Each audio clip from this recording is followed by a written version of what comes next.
لو أنا جيت دلوقتي قلتلك إني سمعتك وأنت بتحكي تفاصيل موتك وحسيت بإيه وقتها بالظبط، هتصدقني ولا هتقول إني مجنونة؟ بس عارف المشكلة إيه؟ إن الشخص اللي كان بيتكلم ما كانش لسه مات.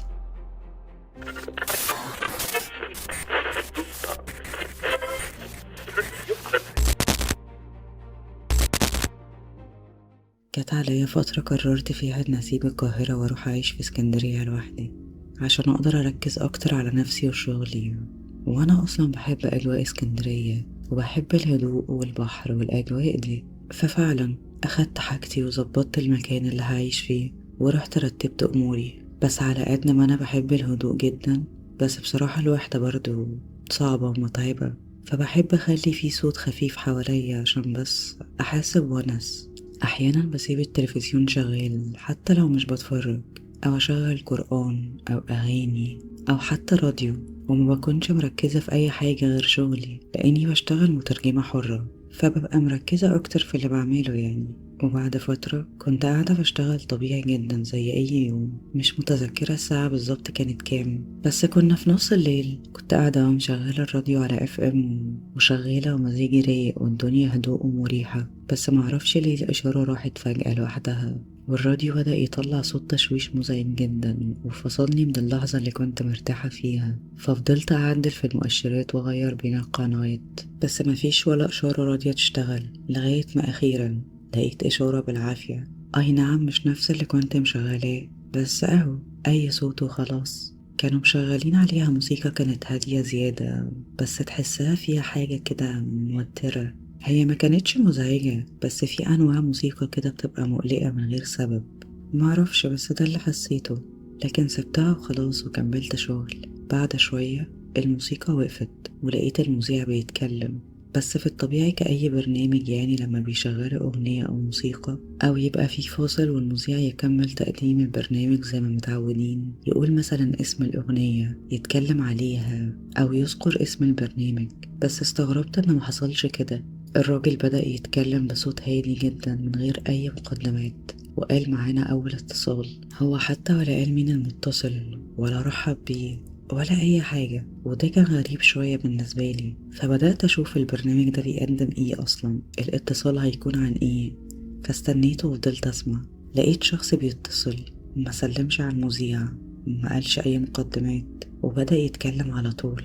أنا اسمي محمود، عندي 43 سنة، متجوز وعندي ولد عمره كذا، وساكن في القاهرة في حي كذا ومرة كذا. أنا ما فهمتش بصراحة إيه كمية التفاصيل اللي بدأ بيها دي لدرجة إنه يقول عنوانه بالتفصيل. أنا كنت قاعدة بسمع وبضحك وبقول هو في إيه الهبل ده، وقلت لما أشوف آخرتها إيه برضه، إيه هدف البرنامج المريب ده. وفجأة لقيت المتصل بدأ يحكي بكل هدوء وبرود، يحكي إنه قتل مراته، وبدأ يحكي تفاصيل دقيقة جدا. من البداية بدأ يشك، وبعدين بدأ يراقبها، وبعدين اتأكد، وبعدين استناها تنام وحط مخدة على وشها وفضل ضغط عليها.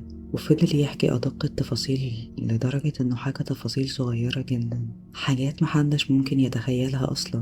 مكان السرير، النور، الشباك، البيت. أنا كنت قاعدة بسمع وأنا مش مستوعبة إيه اللي بيتقال وبيحصل ده، والمذيع كان ساكت تماما وسايبه يحكي التفاصيل. محاولش حتى يفهم، يهاجمه، يسأل، ولا أي حاجة. قاعد بيسمعوا كل اللي قاله تمام. وبعدين أنا حتى ما فهمتش، طب هل البرنامج ده مثلا تحقيقات؟ هل هو مقبوض عليه ولا هيتقبض عليه ولا في ايه؟ أنا كنت هتجنن بصراحة. وفي الآخر خالص خلص الحكاية اللي بيحكيها، والمذيع قال له تمام شكرا لاتصالك يا محمود، وقفل الخط والموسيقى رجعت اشتغلت تاني. بس حاولت أغير الإشارة تاني، لقيت القنوات عادي بتتغير، وشغلت FM تاني. بس فضلت قاعدة أفكر، هو إيه ده؟ ده برنامج حقيقي؟ طب برنامج إيه بالظبط؟ طب اللي بيحكي الجريمة ده ليه كان بيتكلم بكل بساطة كده كأنه بيحكي موقف حصل معاه في الشغل؟ والمذيع ده تبع أيه؟ هل ده أصلا حقيقي ولا برنامج ترفيهي؟ بس ترفيهي إزاي؟ أنا مكنتش فاهمة حاجة بصراحة. بس قلت انزي وكملي شغلك، مش ناقصة هبل هي. وقعدت اشتغلت شوية وبعديها دخلت نمت. وبعد كده خلاص نسيت يعتبر الموضوع وكملت حياتي طبيعي جدا. وبعد حوالي شهر كنت بقلب في فيسبوك وأنا قاعدة باكل، لقيت خبر غريب قوي. السيدة لقت مصرعها مخنوقة داخل شقتها من قبل الزوج، والسبب كان بدافع الشك والخيانة في حي كذا، الزوج اسمه كذا، نفس تفاصيل العنوان بالظبط، نفس تفاصيل الجريمة. بصراحة وقتها مستغربتش قوي يعني، بس افتكرت البرنامج وقعدت افتكر التفاصيل واقارن التفاصيل ببعض. ده هو. بس اللي خلاني قاعدة متنحة من الصدمة كان التاريخ. تاريخ الجريمة نفسه كان في فجر اليوم اللي أنا بشوف فيه الخبر، يعني في نفس اليوم بالليل الجريمة حصلت، مش الخبر انتشر، لأ، الجريمة نفسها تاريخ حدوثها في نفس اليوم اللي أنا بشوف فيه الخبر، يعني من كام ساعة بس. وتم القبض على الزوج الصبح وبيتحقق في الموضوع. أنا مكنتش مستوعبة حاجة، إزاي وأنا سامعة اللي حصل ده بالظبط بكل التفاصيل اللي حصلت دي من حوالي شهر. فكرت إنه ممكن تكون صدفة، ما الحوادث كل يوم بتحصل وبتتكرر، مع إن التفاصيل والشخصيات والمكان نفس كل حاجة أنا سمعتها. بس برضه قعدت أدور في الأخبار عن نفس الحادثة دي بس من شهر، ما لقيتش حاجة بنفس التفاصيل. طب بتواريخ أقدم برضه مفيش حاجة بنفس التفاصيل دي ونفس الأسامي ونفس العنوان. طب ازاي؟ بس حاولت أقنع نفسي إنه أكيد صدفة، مستحيل يعني حاجة زي دي تحصل، مفيش حاجة كده. المهم إنه عدى حوالي أسبوعين تانيين، وكنت قاعدة بالليل متأخر بجهز لشغلي وعاملة كوباية قهوة وروقان، وقلت أشغل حاجة قديمة تكمل المود. ففضلت أقلب في الراديو بدور على قناة مشغلة أغاني قديمة، ووسط ما أنا بغير في القنوات لقطت الموسيقى اللي البرنامج الغريب ده بيشغلها. أنا وقفت تقليب واتوترت جدا، بس ما غيرتهاش، سبتها وفضلت مستنية شوية. والموسيقى خلصت وبرضه لقيت اتصال بدأ على طول. لقيت صوت شاب صغير، صوته يندي عشرينات، وصوته كان حزين جدا. قال إن اسمه سالم، وقال هو من محافظة ايه وعنوانه بالتفصيل، وقال إنه عايش مع باباه ومامته وعنده أخ وأخت أكبر منه. وبدأ يقول بس بكل هدوء هما كانوا السبب اللي خلاني أعمل كده، وبدأ يحكي شوية مشاكل، وقال ده السبب اللي خلاني أنتحر. أنا انتحرت امبارح. نعم؟ ازاي؟ يعني ايه؟ أمال بتتكلم ازاي؟ هما بيستقلوا بعقل المستمع؟ المهم فضلت أسمع. كمل وبدأ يحكي وعمل كده ازاي، وكانت الساعة كام بالظبط، وحكى بالتفصيل الممل لدرجة انه حكى تفاصيل احساسه وهو بيموت. انا مستحملتش العبث اللي بيتقال ده وقفلت الراديو خالص، بس ما قدرتش ابطل تفكير، خصوصا الموضوع اللي حصل قبله بتاع الراجل ومراته واللي اتقاله بعد شهر حصل. جاتلي فكرة مجنونة شوية، معرفش ليه، بس الفضول كان قاتلني. كنت عايزة اعرف ايه حكاية البرنامج والناس اللي بتتصل دي. تاني يوم حجزت تذكرة وركبت القطر وسافرت المحافظة اللي قال عليها، وفضلت اسأل لغاية ما وصلت للعنوان اللي الشاب ده قاله، وسألت عن الناس اللي ساكنين فيه. لقيت كل حاجة قالها الشاب دوت صح. البيت ده ساكن فيه 5 أشخاص، أب وأم وولدين وبنت، وسنهم نفس السن اللي الولد قاله. رحت البيت وخبطت على الباب، فتحت لي بنت. اتكلمت معاها وقلت لها اني عايزة اتكلم معاهم عن حاجة مهمة، واني مش من البلد دي وكده. وطبعا اهل المحافظات دول اهل الواجب، دخلوني، واهل البيت وخصوصا الام قابلوني بكل ترحيب وقدموا لي كل الخير من ضيافة. وبدأت أسأل عن ابنهم سالم. لقيت الأم بتنادي عليه ولقيته خارج من الأوضة، وبدأوا يسألوني انت تعرفيه منين؟ طب في ايه؟ ليه جاية تسألي عليه؟ بدأت أسأله عن المكالمة اللي عملها مع البرنامج من غير ما أذكر طبعا تفاصيل اللي اتقالت. لقيت الولد بيبصلي باستغراب قوي، بيقولي برنامج ايه وإذاعة ايه؟ أصلا أنا ما بسمعش إذاعات. وهو لسه في حد بيسمع إذاعة راديو أصلا غير يدوب بنشغله على القرآن؟ والراديو الوحيد اللي في البيت موجود دايما في ساحة البيت شغال عليه القرآن بس. وقال لي إن عمره ما عمل مداخلة ولا على تلفزيون ولا على راديو ولا حتى مهتم بالحاجات دي. بصراحة أنا استفزيت جدا وبدأت أتعمق أكتر في الكلام وأحكي اللي أنا سمعته بالتفصيل. أنا لقيت كل أهل البيت وشهم اتقلبوا، فضلوا بصلي وبدأوا يقولوا لي انت عاقلة يا بنتي؟ ايه اللي بتقوليه ده؟ انت جاية تفولي على ابننا؟ وعملوا معايا مشكلة وشبه طردوني من البيت. أنا رجعت وبدأت أحس إني مجنونة وفضلت أكلم نفسي، ما هو برضه مفيش حد يروح لناس ما يعرفهمش يقول لهم ابنكم قال إنه انتحر وعمل كذا كذا وحس بكذا وقال كل التفاصيل دي. ما هو مفيش حاجة كده برضه. فضلت ألوم نفسي على تصرفي، بس ما هو اللي سمعته قبل كده حصل. كنت حاسة إني فعلا يا هتجنن يا إما أنا أصلا اتجننت. حاولت ألهي دماغي عن كل الكلام ده، بس ما اكدبش عليكم، من وقت للتاني كنت بقلب في الراديو أشوف البرنامج ده شغال ولا لأ، ما كنتش بلاقيه. والغريب انه ملوش اشارة واضحة، يعني ملهوش رقم مثلا اجيبه، لأ، هو بلاقيه على اشارة مختلفة. وعدى اسبوع ولقيت خبر انتحر شاب من محافظة كذا، نفس الاسم نفس العنوان. الخبر كان قالب السوشيال ميديا كله، لدرجة ان صحافة كتير راحوا لبيت الولد وصوروا مع اهله. ده نفس المكان بالظبط، نفس البيت، نفس العيلة اللي قابلتها، نفس صورة الولد اللي قابلته، نفس البنت اللي فتحت لي الباب. تفاصيل الحادثة كانت بنفس التفاصيل اللي سمعتها في الراديو، والخبر لسه جديد. أنا فضلت ساعات باصة في الموبايل وبقلب في الأخبار والفيديوهات، ما كنتش مصدقة. فضلت أكلم نفسي وبدأت أشك في كل حاجة. هو أنا رحت فعلا، ولا أنا كنت بحلم؟ طيب، ولا أنا بيتهيألي حاجات، ولا أنا بقيت بهلوس؟ فضلت يومين ما نمتش تقريبا، كل شوية أمسك الموبايل وافتح الفيديوهات تاني وارجع اعيده، يمكن الاقي حاجة مختلفة، يمكن اكتشف اني متلخبطة، يمكن اقتنع ان ده كله وهم. بس مفيش حاجة كانت بتتغير. وفي الاخر اخدت القرار، انا لازم اروح. معرفش اروح اعمل ايه، بس ما انا لو فضلت زي ما انا، لو انا مش مجنونة فانا هتجنن. تالت يوم كنت في المحافظة دي، العزا كان لسه شغال. رحت عند البيت ووقفت ابص من بعيد شوية. الحزن مالي المكان والكل بيعيط على الشاب اللي راح في بداية عمره بطريقة مؤلمة. فضلت أقرب وأنا متوترة ومترددة، أتحرك شوية وأقف شوية وأقول أرجع أمشي، لغاية ما وصلت قدام باب البيت. الستات اللي واقفة في مدخل البيت دخلوني وعزتهم، ووصلت للأم عزيها. وقفت قدامها وعزتها وأنا مش قادرة أتمالك أعصابي وبحاول أتماسك ومرعوبة. الست كانت مش شايفة قدامها من العياط والحزن، رفعت راسها ومدت ايديها سلمت عليا وفضلت بصالي شوية بتركيز وساكتة تماما. في اللحظة دي أنا كنت بقول جوايا يا رب الأرض تنشق وتبلعني. لقيتها بعد شوية صمت بتقولي هو احنا اتقابلنا قبل كده يا بنتي؟ رديت بسرعة وقلت لها لأ، أنا سمعت الخبر وزعلت عليه وحبيت أجي أعزي. هزت راسها وأخدت عزاها، والست اللي دخلتني أخدتني قعدتني وسط الناس في العزا. أنا قعدت من هنا وحسيت إني مش سامعة ولا شايفة حاجة، كأن الأصوات كلها اتكتمت حواليا، وبقت عيني رايحة بكل حتة في البيت، ببص لكل تفصيلة يمكن ألاقي حاجة تكدب اللي جوايا. وفجأة سمعت همسات لاتنين ستات قاعدين جنبي، وده يمكن الصوت الوحيد اللي بدأت أسمعه حواليا. بدأت أركز في كلامهم، لقيت واحدة بتقول للست اللي جنبها دي الحاجة أم سالم كانت بتحكيلي من كام يوم إن في واحدة مجنونة جات لهم البيت وقعدت تقول كلام غريب كده عن انتحار وحاجات تخوف. الست التانية ردت عليها وقالت لها مجنونة ايه بس؟ دي شكلها من بتوع الدجالين، ولا يمكن هي تكون اللي لخبطت دماغ الواد، أنا مش فاهمة حاجة. الست الأولى ردت عليها وقالت لها والله أنا بقالي يومين مش بنام من اللي سمعته، ربنا يستر ويحفظنا.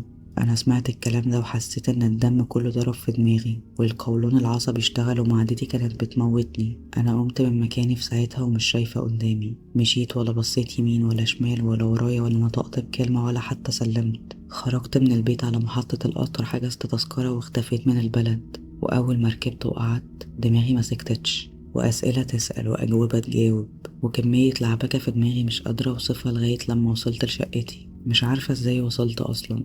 أول ما دخلت أنا شبه أغمى عليا، اترميت على السرير من غير ما أغير هدومي ومن غير حتى ما أشرب بق مية.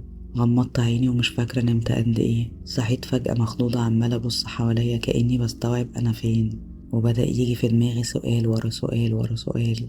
ما كنتش قادرة أفكر خلاص في حاجة، دماغي بتنهار. حاولت أنكر، أتجاهل، حاولت أبرر لكل ده. ممكن ضغط، تعب، توتر، أي حاجة. حاولت أنسى، حاولت أرجع لشغلي معرفتش، ومش قادرة أوقف دماغي ولا قادرة أبطل خوف. حتى الأكل والشرب مبقتش بستطعم أي حاجة بحطها في بقي، ما بقتش بعرف أنام، وفي الآخر معرفتش فاستسلمت وبدأت أفكر بهدوء. هو أنا إزاي عرفت حاجة قبل ما تحصل؟ طب ليه أنا اللي سمعت ده؟ طب هل حد بيسمع ده زيي؟ طب هل أنا اللي فيها المشكلة ولا في حاجة غلط؟ أنا قلت لازم أعرف الإجابة، لازم أفهم عشان أوقف تفكير. فضلت مشغلة الراديو ليل نهار ما بقفلهوش، وأنا ما بعملش أي حاجة في حياتي غير إني قاعدة قدامه وعمالة أغير في القنوات كل شوية، يوم ورا التاني ورا التالت. لقيته نفس الموسيقى، نفس صوت المذيع البارد.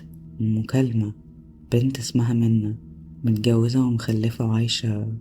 دي دي في اسكندرية، في مكان قريب مني، مش قوي بس قريب إلى حد ما. بتحكي عن حادثة كانت نازلة تودي بنتها المدرسة، وهم معديين الشارع عربية جاية بسرعة خبطتهم وماتت هي وبنتها الصغيرة. سكتت شوية وبعدين قالت إنها مش فاكرة إحساس الألم، بس اللي فاكرة إنها كانت ماسكة إيد بنتها، وفجأة لقيت نفسها بتترمي على الأرض، وآخر حاجة شافتها كانت بنتها وهي مرمية جنبها. المكالمة خلصت والقناة اختفت. فضلت بص للراديو ومتنحة حرفيا مش فاهمة حاجة، بس الإحساس اللي جوايا كان أسوأ بكتير من أي مرة فاتت. طب وبعدين هعمل إيه؟ هسكت؟ هسيبهم يموتوا؟ طب أنا بإيدي إيه أعمله؟ ما أنا جربت قبل كده وما فاتش بحاجة وحصل برضه والولد مات. بس إزاي هستحمل الذنب المرة دي؟ إزاي أكون عارفة إن في ناس هتموت وهسكت؟ أنا قلت لأ، مش هسكت، مش هقدر أستحمل الإحساس ده. أنا هروح واللي يحصل يحصل. رحت للمكان، خبطت على الباب، فتحت. سألتها انتي منا؟ أيوة، مين انتي؟ قلت لها كل حاجة، حذرتها ما تنزلش الفترة دي نهائي. ما كنتش عارفة أقول ايه بالظبط، كل اللي كان بيطلع مني تحذيرات بإحساس منهار. خافت مني، اتخانقت معايا، اتهمتني بالجنون. جوزها طلع جري من الشقة وبنتها والجيران خرجوا من الشقق على الصوت. أخدت بنتها في حضنها وهي بتزعق وبتقول لهم دي مجنونة، بتقول كذا وكذا وبتحذرني. جوزها زعق فيا وقال لي انتي بتهدديها، والناس كلهم هاجموني. حاولت افهمهم اني بحاول انقذهم، محدش صدقني. كلهم كانوا بيبصولي بخوف واستغراب، هددوني اني لو ممشيتش هيبلغوا الشرطة. وهنا وقفت. الموضوع بيكبر ومحدش مصدقني. الشرطة هي اللي هتصدقني؟ هيقولولي اثبات، وانا معيش اي اثبات على اللي بسمعه. حتى لما سجلت بموبايلي المكالمة اللي كانت في الراديو ما لقيتش اي صوت متسجل اصلا. مشيت وانا بعيط عياط هستيري في الشارع، وجوايا جزء بيقول هعمل ايه؟ هسيبهم ازاي يحصل لهم كده؟ كل ما احس بالمشهد بيجي قدام عيني والبنت الصغيرة وهي مرمية جنب مامتها بتكسر حاجة جوايا. والجزء التاني بيقول هتعملي ايه يعني؟ ما انتي عملتي اللي عليكي، في ايه اكتر من كده تعمليه؟ روحت وفضلت يومين في السرير مش قادرة اقوم، مش قادرة اعمل اي حاجة، عمالة بعيط وبس. حتى خايفة امسك الموبايل الاقي الخبر. فضلت كده معرفش قد ايه، لقيت الباب بيخبط، مش خبط عادي، خبط كأنه بيهز باب الشقة. قمت جريت على الباب وانا مرعوبة، كنت مترددة افتح، بس الخبط كأنه كان بيخبط في قلبي من قوته. فتحت الباب بالراحة ببص، لقيت قدامي ظابط ومعاه اتنين. انتي ليال؟ ايوه. اتفضلي معانا. ليه؟ عملت ايه؟ وهو بيلف وماشي قال لي هتعرفي هناك. انا مشيت معاهم ورجلي مش شايلاني. وصلنا للقسم واحنا ماشيين لمحت ست قاعدة على الكرسي قدام المكتب، وشها وارم وايديها متكبسة وشعرها متبهدل وهدومها متقطعة وحاطة شال عليها كده، وحالتها كانت حالة. أول ما شافتني جريت وهجمت عليا ومسكتني من هدومي. هي دي انتي اللي قتلتي بنتي؟ أنا عايزة حق بنتي منها. صوتها كان مبحوح وبتصوت وهي منهارة. صوتها كان بيقطع قلبي وأنا ساكتة ومصدومة ومش فاهمة حاجة. وفعلا بعدوها عني بمعجزة. دخلوني المكتب وبدأ الضابط يتكلم معايا ويقول لي اهدي، وانا مبرقة ومخضوضة وجسمي كله متجمد مش قادرة حتى انطق. قال لي متقدم فيكي بلاغ انك روحتي لمدام منى وهددتيها ما تنزلش من بيتها يا اما هتموت هي وبنتها. وبعديها بكام يوم عربية خبطتهم والبنت توفت والام خرجت باصابات. انتي اللي عملتي كده؟ بدأت اتكلم وانا مش طالع لي صوت وكلامي متقطع. هزيت راسي قلت له لا، انا اصلا ما عنديش عربية وما نزلتش من البيت بقالي كام يوم. وفضلوا يحققوا معايا حوالي 3 ساعات وانا ما كانش قدامي حل تاني. حكيت لهم كل اللي حصل بالتفصيل من اول يوم سمعت في الراديو الملعون اللي دمر لي حياتي ده. الضابط فضل يسمعني وساكت تماما وباصص لي ورافع حاجبه ونظراته مش مرتاحة، كأنه مش شاكك، كأنه كان بيحاول يحدد انا بكذب ولا مختل عقليا ولا بدعي الجنون. التحقيق خلص وسابوني قاعدة في المكتب لتاني يوم. وتاني يوم خرجوني من المكتب وأخدوني وأنا كنت ميتة من التعب. ودوني المكان تاني، مستشفى الأمراض العقلية والنفسية. قعد معايا دكتور كان هادي زيادة عن اللزوم وفضل يسألني أسئلة كتير. بنام قد إيه؟ بشوف كوابيس؟ بسمع أصوات؟ في حد في العيلة عنده أمراض نفسية؟ بعيني من توتر؟ فقدت حد قبل كده؟ وأنا عمالة أرد زي الإنسان الآلي. وفي الآخر سألني انتي مقتنعة ان اللي حصل ده حقيقي؟ بصيت له وسألته هو ممكن حد يتخيل حاجة وبعدين تحصل بنفس التفاصيل؟ مردش على طول، كتب حاجة وبعدين قال لي أحيانا العقل بيخلق روابط بعد وقوع الحدث. قلت له بس أنا عرفتها قبل. بصلي بنظرة طويلة وبعدين قال مفيش دليل على اضطراب عقلي واضح. كان عمال بيكتب وبعدين قال لكن ممكن يكون في ضغط عصبي شديد أو اضطراب إدراكي مؤقت. الجملة دي ما طمنتنيش خالص. بعد ما خلص كلام معايا أخدوني رجعوني تاني للقسم. فضلت قاعدة في المكتب وبعد ساعات معرفش قد ايه الضابط دخل وقال لي حظك حلو، السواق اللي خبطهم اتقبض عليه واعترف انه خبطهم وهرب. كانت مجرد حادثة واتأكدنا انك ملكيش اي علاقة بيها. مشيت وخرجت من القسم وانا حاسة اني مش انا. الشارع زحمة، عربيات ماشية وناس بتعدي، الأصوات عالية وكل حاجة عادية، لكن أنا كنت حاسة إن في طبقة تقيلة بيني وبين كل ده. كأني بتفرج على الدنيا من بعيد، كأني مش جواها. طول الطريق كنت بفكر في حاجة واحدة بس، هو أنا السبب؟ هل ممكن لما بسمع الحاجة بتحصل؟ طب لو ما سمعتش كانت هتحصل برضو؟ ولا أنا بدخل القصة من غير ما أفهم؟ رجعت البيت وأول ما دخلت فضلت واقفة حوالي 5 دقايق باصة في الأرض بس. الشقة كانت هادية زيادة عن اللزوم، مفيهاش أي صوت، مفيش صوت راديو، مفيش موسيقى، مفيش تلفزيون شغال، مفيش أي صوت غير صوت نفسي وبس. لأول مرة من أيام الشقة كانت هادية بالشكل ده. فكرت في حاجة غريبة، لو أنا سكت خالص، لو ما شغلتهوش تاني، لو ما سمعتش حاجة تاني، لو قطعت الموضوع من جذوره، يمكن ده الحل. يمكن أنا اللي بفتح الباب كل مرة. شلت الفيشة من الكهرباء وحطيت الراديو في الدولاب وقفلت عليه كأنه حاجة مؤذية، وخرجت رميت نفسي على الكنبة. ما كنتش قادرة أفكر ولا حتى كنت قادرة أعيط، بس كنت مرهقة جدا. فكرت ليه ما اروحش أنا لدكتور بنفسي؟ هما ودوني لدكتور بس بسبب حالة معينة، لكن لو أنا روحت بنفسي واتكلمت معاه بهدوء من غير خوف ولا توتر وحكيت له كل حاجة بالتفصيل، ممكن يقول لي ايه المشكلة لو في مشكلة. رحت عشان أفهم بجد. الدكتور فضل يسمعني للآخر خالص، ما قاطعنيش، كان بيتعامل معايا بهدوء وطريقته كانت مريحة ومطمناني. وده اللي خلاني أحكي كل حاجة على راحتي. وقلت كل حاجة، الراديو، المكالمات، الراجل ومراته، الولد، البنت، الاسم، كل تفصيلة عشتها وحتى قبل الفترة دي. في الآخر ابتسم ابتسامة خفيفة وقال لي حاجة ما كنتش متوقعاها. قال لي إن مفيش عندي أي مرض عقلي ولا اضطرابات ولا تهيؤات مرضية، وإني تمام. كل الحكاية إن جسمي مرهق جدا، نوم شبه معدوم، ضغط، وحدة طويلة، توتر مستمر. قال لي إن الدماغ ساعات لما توصل لمرحلة إنهاك شديد بيبدأ يربط حاجات ببعض، يخلق أنماط، يخلي الصدف تبان كأنها رسالة.